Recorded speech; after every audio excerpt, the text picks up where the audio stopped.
Bonsoir, bienvenue dans votre journal de 20h. Voici les titres de ce vendredi 8 novembre. Des supporters d'un club de football israélien violemment attaqués hier soir à Amsterdam. La maire de la ville dénonce une explosion de violence antisémite. Que s'est-il passé exactement? Où en est l'enquête ce soir? On sera en direct des Pays-Bas. Ils ont appris la fermeture de leur usine cette semaine. Plusieurs centaines de salariés de Michelin ont manifesté aujourd'hui à Cholet et à Vannes pour protester contre cette décision. Le ministre de l'Industrie, Marc Ferracci, qui s'est rendu sur le site de Cholet, a été pris à partie verbalement par des employés. Plus de 1250 emplois sont menacés. Un match de football qui dégénère en chasse à l'homme antisémite. Des supporters israéliens ont donc été violemment attaqués hier soir à Amsterdam. Les services de sécurité complètement dépassés. Le Premier ministre néerlandais dit sa honte. On revient sur le déroulement de cette nuit de violence avec Marc de Chalvron et Marie-Claire Idé. Attention, certaines images sont choquantes. Un déferlement de haine dans les rues d'Amsterdam hier soir. Ce supporter israélien est violemment tabassé. Plusieurs autres supporters israéliens sont frappés à terre par des individus qui disent agir au nom de la Palestine. Free Palestine now! Free Palestine!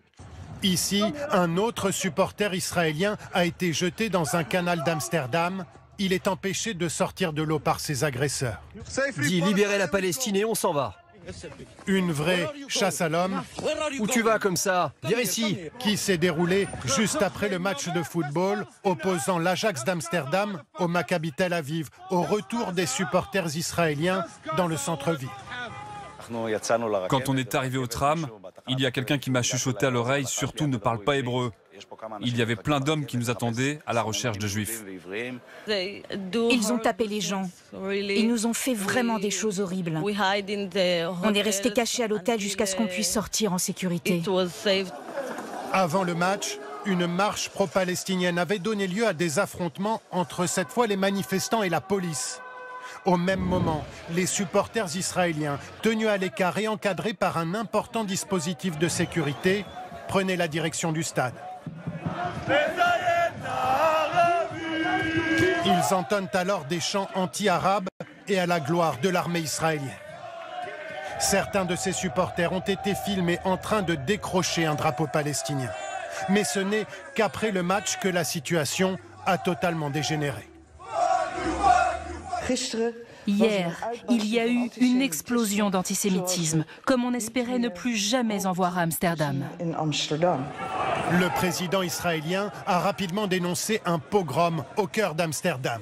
Le Premier ministre Benjamin Netanyahou a décidé d'affréter 4 avions pour rapatrier les Israéliens. Le premier avion est arrivé en début d'après-midi à Tel Aviv avec des supporters traumatisés. Alexandra Allais, bonsoir. On vous retrouve en direct d'Amsterdam. Où en est l'enquête ce soir, Alexandra? Que sait-on des agresseurs?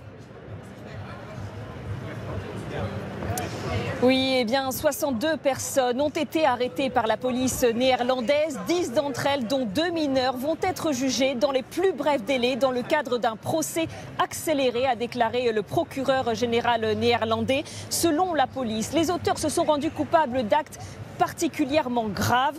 Ils ont, et même si tous les blessés ont ce soir sont sortis de l'hôpital, ils ont été jusqu'à pourchasser, agresser ces supporters israéliens dans les rues pour les attaquer, les agresser. Ça constitue des circonstances aggravantes. Enfin, l'enquête se poursuit ce soir pour déterminer avec exactitude le déroulé de cette soirée. Les autorités assurent qu'elles rechercheront chaque auteur de ces violences. Merci Alexandra. Ces violences interviennent alors qu'un match opposera jeudi prochain la France à Israël au Stade de France. Le dispositif de sécurité va être renforcé, mais pas question, dit le ministre de l'Intérieur, d'annuler cette rencontre. Valérie Lerouge et Nathalie Pérez. Le match France-Israël aura bien lieu jeudi au Stade de France, mais sous pression. Lundi déjà, une quarantaine de manifestants pro-palestiniens ont investi les locaux de la Fédération française de football pour réclamer l'annulation de la rencontre. D'autres proposent de la délocaliser. Pour le ministre de l'Intérieur, pas question de céder, même après les incidents d'hier soir à Amsterdam. Il se fera au Stade de France, parce que la préfecture de police m'a confirmé qu'elle était en mesure d'assurer la sécurité. Et je pense que pour une raison symbolique, j'y tiens aussi, parce qu'on ne doit pas renoncer, on ne doit pas reculer. On ne doit rien lâcher.